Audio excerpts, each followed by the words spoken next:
Hi, and now in this class we will see how we can deploy a containerized application using the YAML file. So in our previous class we have done using the kubectl command and using the kubectl create deployment name. Using this thing we have done it.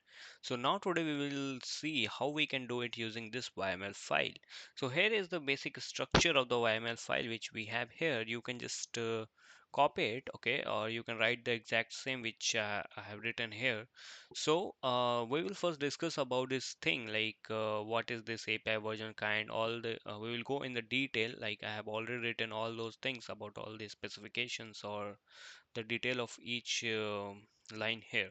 So let's start with the first line here which we have is the API version. So here you can see the API version. So it simply defines the what version of kubectl you want to use. Like if you will do the kubectl version command, then you will get the a version of client and server. So there you will get some one dot something something. Okay, so therefore we are using version 1 here. Okay, and simply the kind simply means like what type of deployment you want to do. Means sometimes we create some service, so here we are just defining what we are going to do.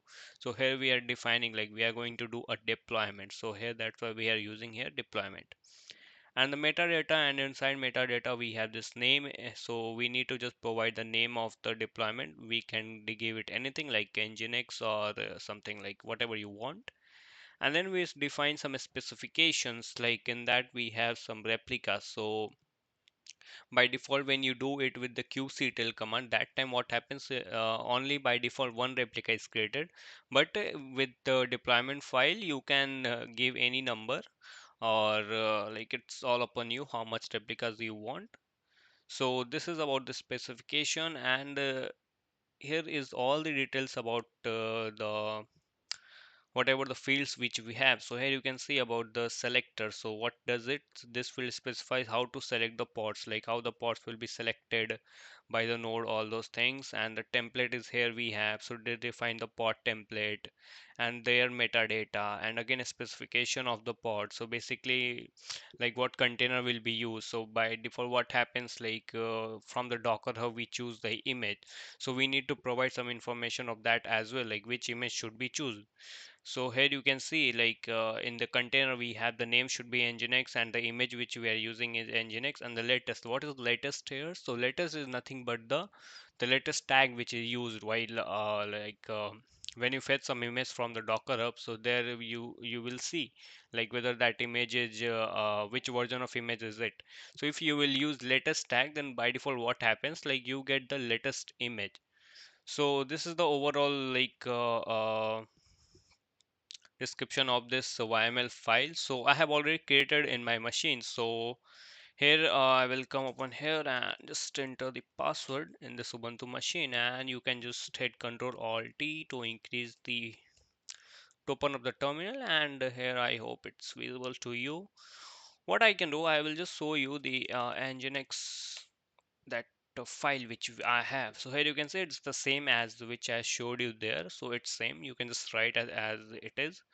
Okay, so now we will see what is the command basically we use to just create the deployment with the YML file. So here you will see like we have this command kubectl create hyphen f, and after hyphen f we will provide the path of the YML file. So currently here if you will see, so I am in the like this in this directory, like it's the home directory you can say, and here I have this file. Okay, so what I can do,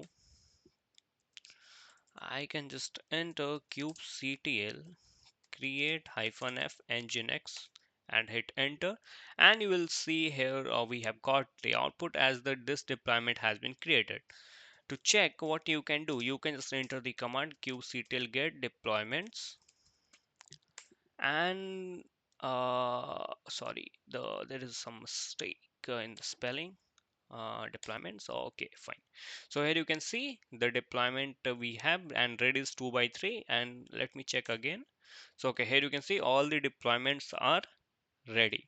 So in this way you can just create the deployment using the YML file. Okay, now let me just start this service.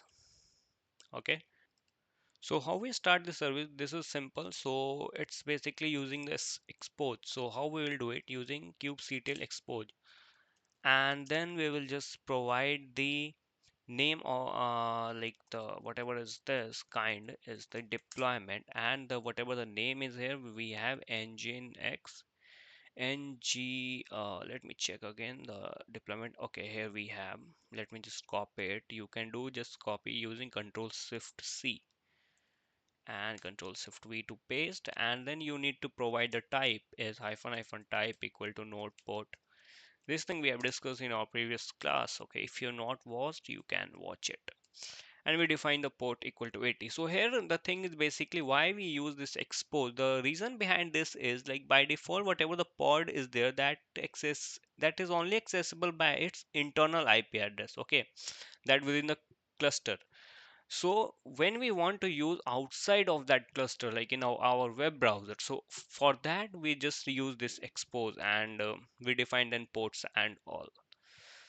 So let's hit enter and the service is created. You can just check using kubectl get services, and here we have the nginx deployment. Okay, and internal IP and external IP is none. To get the external IP, what we do, so we do just a mini cube service and the nginx deployment, and you just need to pass the hyphen hyphen URL.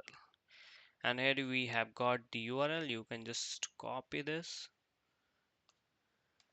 and you can just paste it here. So here you can see welcome to nginx, and it's working perfectly fine. And we can check for the pods, kubectl get pods. So here you can see we have 3 pods running. And why 3 pods running? Because in the replicas we had defined that there should be 3 replicas. So that's why there is 3 pods are running.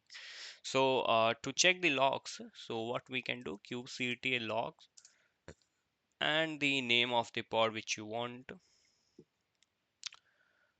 So here is the log of all those things.